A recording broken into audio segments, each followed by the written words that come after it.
public service announcement going out to all the paper haters. Now, sure, you're broke. Sure, you're having problems. Food stamps didn't come on time and the lights have been cut off. But look here. What's up, everybody? It's Soren Baker here on Unique Access Entertainment. As always, please hit that subscribe button. As y'all know, it's right there and it's free. That enables us to keep coming to y'all as often as possible with as many interviews as possible. Now, today, we had the honor and the privilege of being joined by Mr. Eddie Griffin. Thank you for coming through, sir. Hey, no problem, bro. What's going on? Man, I'm excited. You got the Laughing Through Your Mask, the new comedy special that just came out. And, congratulations on that. You have a lot of amazing things in there that I wanted to talk about with you. So one of the things in there that I thought was hilarious was that when you were saying how white people were realizing that you aren't how you are in the movies in your stand-up. So Right. When did that kind of kick into you?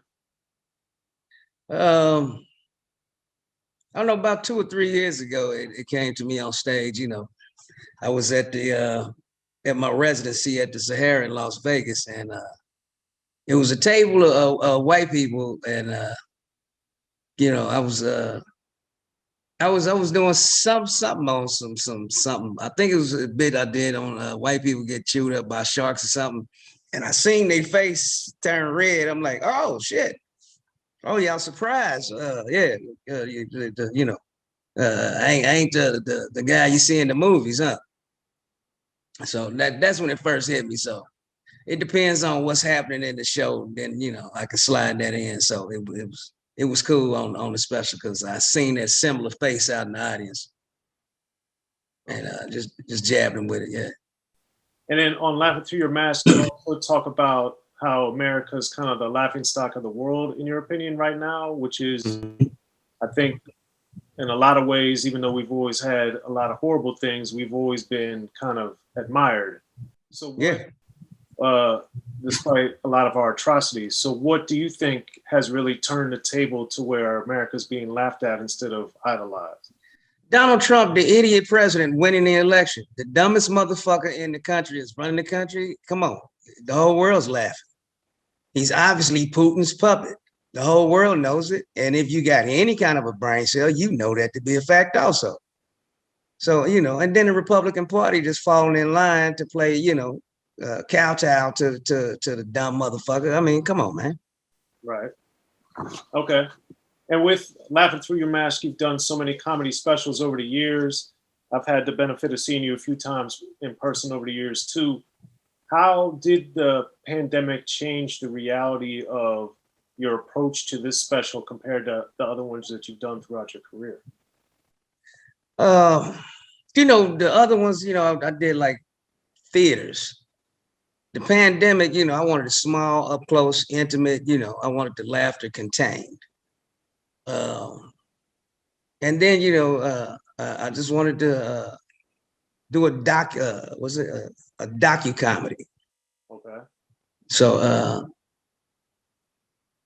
I wanted to let motherfuckers know how I'm really feeling, and then cut to the stage and show that a serious subject, I can turn it funny.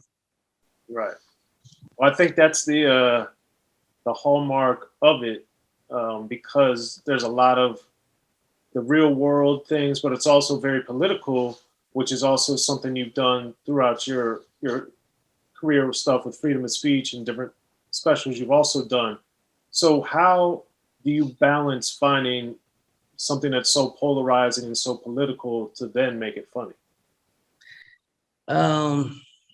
There's funny in everything, there's funny in God, there's funny in death. I died of a heart attack and I made that funny. So there's no boundaries with comedy. I like a lot of people say, you be thinking outside the box. I ain't never seen nobody with a square head.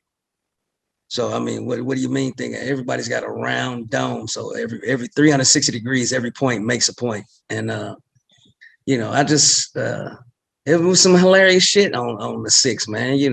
Them hicks out there giving away their address like the FBI ain't going to eventually come and hunt you down. Yeah, my address 14th Street, goddammit. And they at the door, yeah, you 14th Street, get your ass in the car. So, yes. So that's it. You can find humor in anything. Right. Okay. And also, as our country and as our societies evolved, something I've always found interesting about your comedy from Malcolm and Eddie with the tow truck driver and that service, all the way up to a lot of the stuff you're talking about now. But where has America kind of lost that respect for the average person doing a job? Like everybody think they got to make a lot of money or be famous. Why have we lost the dignity of the tow truck driver, of the teacher, of the accountant? Why has that gone away, do you think? It's the billionaire. it's the I want to be a billionaire too syndrome. You know what I mean? Billionaires, come on, man, they assholes. You got $1 billion, you fucked over a whole lot of motherfuckers to get that money, right? Which is cool, but everybody plays a role in society. You know, when we're paying teachers, you know, slave wages, basically, you know, a teacher has to get an extra job just to be a teacher. So, you know, we divested in education, infrastructure. Our infrastructure is going to shit. So we don't give a fuck about construction workers, obviously. So, you know, but we can give Bill Gates a needle and have him go shoot somebody in the arm in Africa. And he ain't no fucking doctor. Well, what kind of shit is that? But he's a billionaire, so it's okay. He's supposed to be in jail administering motherfucking vaccine to some kid in Africa. So that's my take on it, you know. And hip hop played a part in it, you know, my bling bling, you know, I got the diamonds and the ice, I'm all iced up, nigga, Gucci. Now the kids want some Gucci, and some ice. Rather than, how about getting a car and how about having a house to put the car in a garage first? You know what I mean? Rather than rolling in a Maybach and parking it on the street out in front of your fucking apartment, you fucking idiots. Well, it's called steps. yeah. But hey, ain't nobody teaching them the steps. Right. You know, somebody in hip hop they should write a song called "Here's the Steps." You know. Right. Well, speaking of that, you've done a lot of the skits over the years with D.O.C. and Snoop and Dr. Dre in particular. What was it about that collective of artists that made you work so well with them? Oh man, I knew Dre and Snoop before we were famous. So I was at Dre's birthday party, and I did some piece. You know, we was just sitting at the bar, getting drunk, and you know, smoking a joint. And I was talking about some shit I was going through with some female. He said, "Hey, come to the studio tomorrow. I want to use that." And that became biggest hoes on planet Earth is their mama. So yeah. Okay. And with tying into freedom of speech, as we're in a very sensitive time now with people saying stuff, and you address this with Laughing Through Your Mask a little bit, how do you as a comedian that does push that envelope balance that with saying too much or being yourself? I don't balance it at all. I'm going to speak my mind regardless. If, like I said at the close of the show, if you were offended by any of the fucking material that came out of my mouth, you are the motherfucker I intended to offend. Yeah. Period. Comedy, you know, my comedy ain't for everybody, but it is for everybody. But it's for everybody who's real with a mask off their fucking face. And I mean, not the mask, physical mask, but your mask that you're wearing, you're acting. You know, I'm acting so pristine. I can't believe he said that. Bullshit, bitch. Shut the fuck up. Yeah. Right. Well, why do you think, other than the figurative mask, the literal mask, why do people have such a hard time having real discussions with people instead of just making it into an argument automatically? Why are we gotten away from listening to people, do you think, with divergent opinions? Because everybody is a star. Everybody has their own network. It's called Instagram. It's called Twitter. So everybody's opinion is the most important opinion on fucking earth. And that's the internet needs to be checked because that shit is driving the whole fucking world insane. You know what I mean? I'm a star. I got likes. I got likes. It's like a drug, nigga. I got likes, nigga. So I got to do something else for some likes, nigga. What you gonna do? I'm gonna run up to this old woman and hit her in the fucking head. This is what these youngsters doing to get likes. It's sick. It's sick. Very. And the programmers know they programmed it to be a drug. They know the endorphins that them likes is gonna send off in the kid's fucking head and get them addicted to those fucking likes. And then they kept checking that motherfucking phone every fucking 5 seconds to see if more likes came through, more likes. Likes. That's the problem. That's why people can't sit down and conversate, because ain't no likes in conversating. That's a good point, and a sad one too. Yeah. Yeah. So as a writer, how do you find that you're able to infuse that into, creatively beyond stand-up, but into a show or into a movie or something else that you're working on? That's yet to be seen, done yet. Okay. But I'll keep that in mind. Fair enough. Now, one of the other things that I was always interested about was, since you did work so much in the rap world, what did you notice the difference of with how the rap world operates and in Hollywood? Because you've also existed in different levels and layers of Hollywood, being in A Star Is Born and Undercover Brother. It's not the same thing. So, right. So break down, the rap world, the black film world, and the studio Hollywood world. What do you see are the differences of how they operate? The rap world is pretty much straightforward. You know what I mean? You're getting paid this much.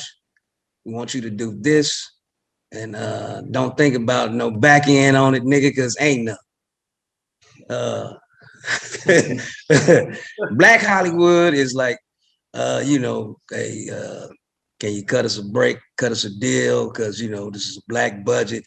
We can't really pay you what you worth, but, just work with me, dog. You know what I'm saying? Because, it's for the peoples. You know what I'm saying? Love, love, love. And then white Hollywood is like, all right, look, we're going to pay you well, nigga, but you can't say shit. Don't do shit. And did I say, don't say shit? All right, cool. That's pretty much it. And when did you learn how each one of those worked? I'm a quick study. Yeah, my first hip hop video, I was like, okay, cool, got it. My first black film, cool, got it. And my first Hollywood big budget film, got that shit. Okay. And then with rap, how did you find that the rappers were reacting to you over time with being in Foolish, being on Dr. Dre's album, being on Xzibit's album, all these different things that you did? Did that change how you think people saw you just in general? No, man, I'm me wherever I'm at. Whether I'm in a big budget Hollywood film, I'm still me. Black film, I'm some part of the character has something to do with me. So yeah, all we can do is just be ourselves. Right. Okay. And then one other thing was, I always find it intriguing with the different layers and levels of the actors that you worked with. Mm-hmm. So when you're with a dramatic actor like a Denzel and a John Q, for instance, mm-hmm. versus being in a comedy movie, how is the workload and the precision? Is it the same? Is it different? Like, how does that work for you as an actor? I was on John Q with Denzel. You better bring your A game, because he ain't that play. So yeah. And then, when I'm doing a comedy, that's my element. You know what I mean? Most directors just say, hey, Eddie, do you take flight, but no, when we doing serious pieces, yeah, you better bring your A game. Yeah, because I was thinking about with John Q, a lot of that And what that movie talks about is happening. It's been happening before the movie and still happening until today. Yeah. It's amazing, to your point, that you talk about laughing through your mask, because a lot of the medical stuff that we don't have access to or we don't understand, you know, that film was a fictitious presentation of it, but it's could have really happened, and it does happen. Yes, it does. So what does America, what do we need to do as people in order to fix this broken medical system that we have, would you say? Well, the Republican Party ain't gonna never do it because you know they in insurance pockets, and you know, so it's gonna take a concerted effort from grassroots. The people need to get out and just really dig in their politicians' asses on the Democratic side, because just because the Democrats won don't mean they ain't gonna still, you know, dig their hand in the cookie jar too.